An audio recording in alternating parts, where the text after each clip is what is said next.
What's up everyone, welcome back again to my YouTube channel. My name is Kevin Sade. Pada YouTube channel ini teman-teman akan menemukan informasi menarik seputar technical analysis untuk cryptocurrency. So if you do like cryptocurrency, make sure to hit the subscribe button. Don't forget to leave your thumbs up kalau kalian suka dengan konten yang saya bahas di dalam video ini.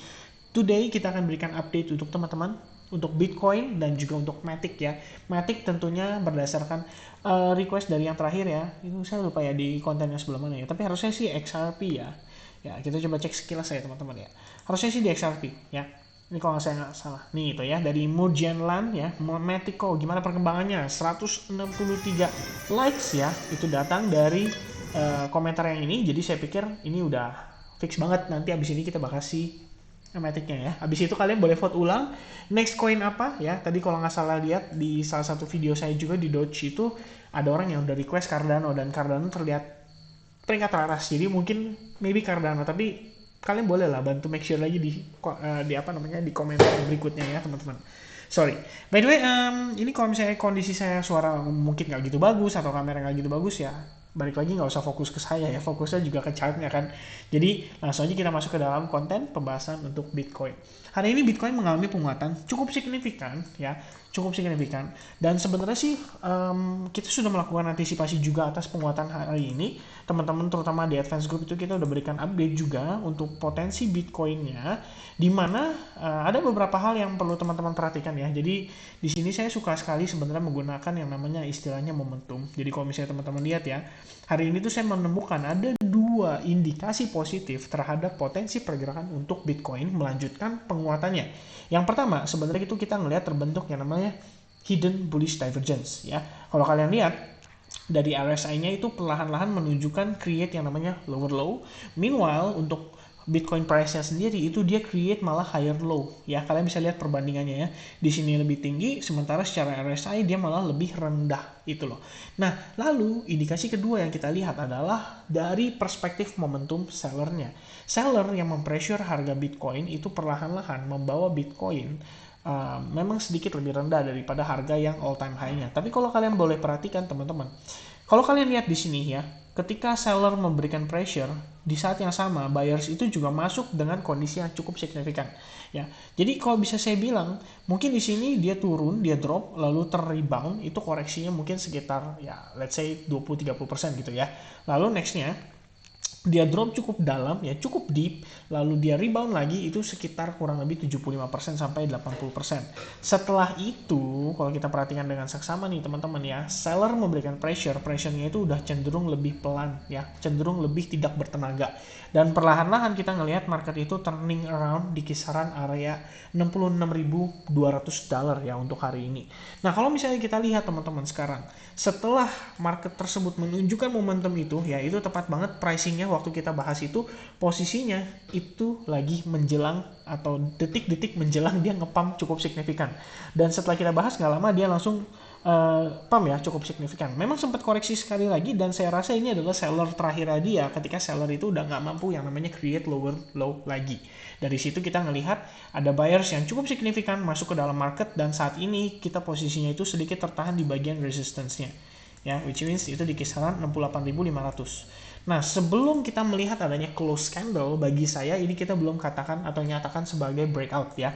Jadi ada potensi bisa aja kayak tadi nih, ngebentuk semacam buntut yang cukup panjang ke bagian atas. Artinya, itu kan bisa dikatakan sebagai false breakout atau fake out, atau mungkin teman-teman boleh bilang juga istilah dengan bull trap lah bahasanya kayak gitu. Kurang lebih seperti itu teman-teman ya.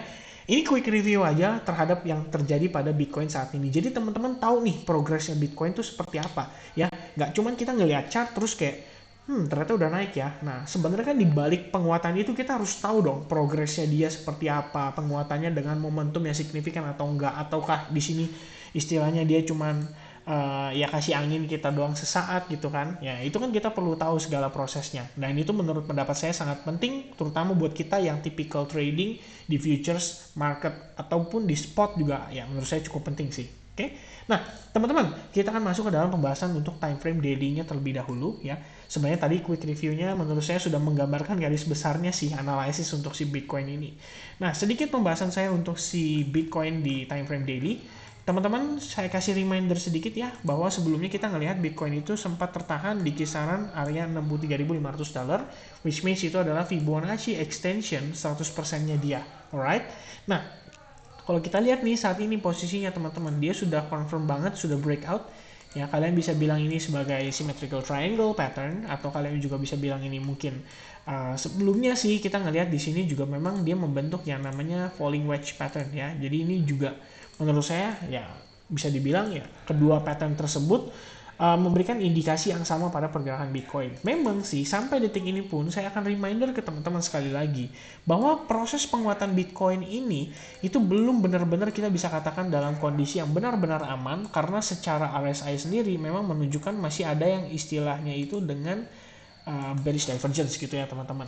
Nah, kalau misalkan demikian, apa nih harus kita lakukan? Sebenarnya simple sih, jangan overtrade aja ya. Intinya kalian ngelihat euforia saat ini, kalau misalnya sudah ada posisi bagus, kalian tinggal pertahankan aja, tinggal maintain aja posisinya. Dan kalau misalkan belum ada posisi, nggak perlu terlalu dipaksa ya. Artinya nggak perlu terlalu banyak posisi atau open baru lagi gitu. Sehingga menyebabkan transaksi kalian jadi overtrade. Dan harusnya sih kalau kita trading di kondisi sekarang, mostly-nya itu crypto udah berada di area-area tertingginya dia ya. Atau ya kalau altcoin sih harusnya belum ya. Ya, paling kurang lebih sih untuk time frame daily saya rasa itu ya. Untuk target jangka panjang sendiri saya masih cukup confident kita bisa ngelihat Bitcoin ngejar ke kisaran 78.000 ya. Ini untuk target mid term to long term, saya pikir kita masih bisa ngelihat 78.000 dicapai ya dengan kondisi yang ya saya bisa katakan dengan tren yang saat ini cukup kuat dan cukup signifikan. Tinggal kita ngelihat aja teman-teman, apakah hari ini Bitcoin mampu closing di area ini gitu. Karena kalau misalnya dia mampu closing di area ini, fix banget, confirm banget kita bakal ngelihat Bitcoin itu masih oke lah istilahnya untuk ngelanjutin penguatannya dalam beberapa hari ke depan sampai pekan depan bahkan gitu ya. Apalagi teman-teman, reminder dari saya ya, Bitcoin Taproot upgrade itu direncanakan sekitar pertengahan November, which is itu di kisaran 15 sampai 20 November. Harusnya sih cukup positif dampaknya terhadap Bitcoin ya. Jadi kita tinggal tunggu aja tanggal mainnya, mudah-mudahan impactnya positif. Itu aja teman-teman. Nah, untuk time frame daily tadi sudah saya jelaskan, sementara untuk time frame hourly sebenarnya sudah kita review juga di bagian awal ya.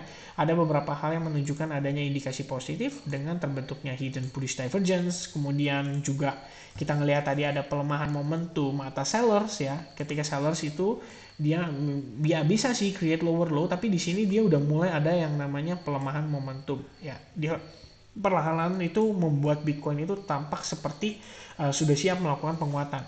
Nah, kalau misalkan ini bagi saya pribadi ya, secara volume juga dia udah oke banget ya. Saya pikir kita udah tinggal menunggu aja, bersabar aja menunggu terhadap kondisi untuk kita melakukan either itu averaging atau mungkin teman-teman yang mau beli di spot istilahnya untuk Bitcoin ya. Itu kalian boleh consider untuk menunggu hingga Bitcoin ini memberikan konfirmasi ke kita. Konfirmasi yang saya butuhkan itu adalah dia mampu create base ya.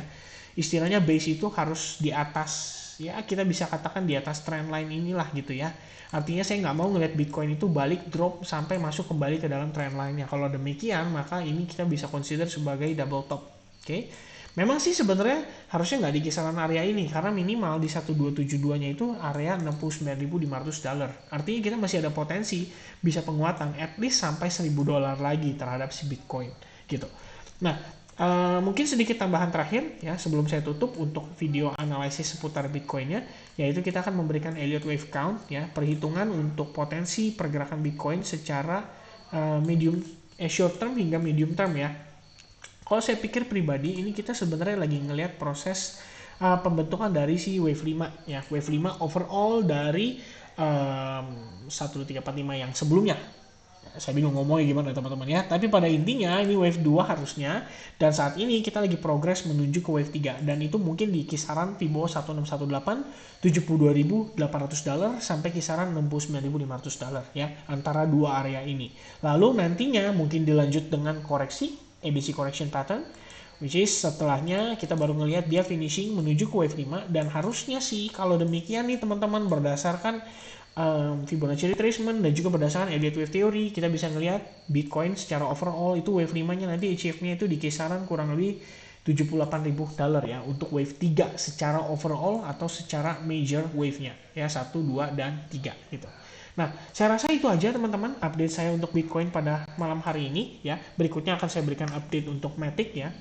Benar nggak ya? Ya Matic sih harusnya. Oke, berikutnya saya akan berikan update untuk Matic. Mudah-mudahan teman-teman semuanya bisa dilancarkan, diberkati dengan profitnya maksimal ya. Sukses terus buat tradingnya dan sampai ketemu lagi di video update berikutnya. Thank you so much for watching this video. Don't forget to leave your thumbs up kalau kalian suka dengan kontennya dan share video ini ke teman-teman kalian. Sampai ketemu lagi. Udah 2 kali saya ngomong sampai ketemu lagi. Oke, God bless everyone. Cheers.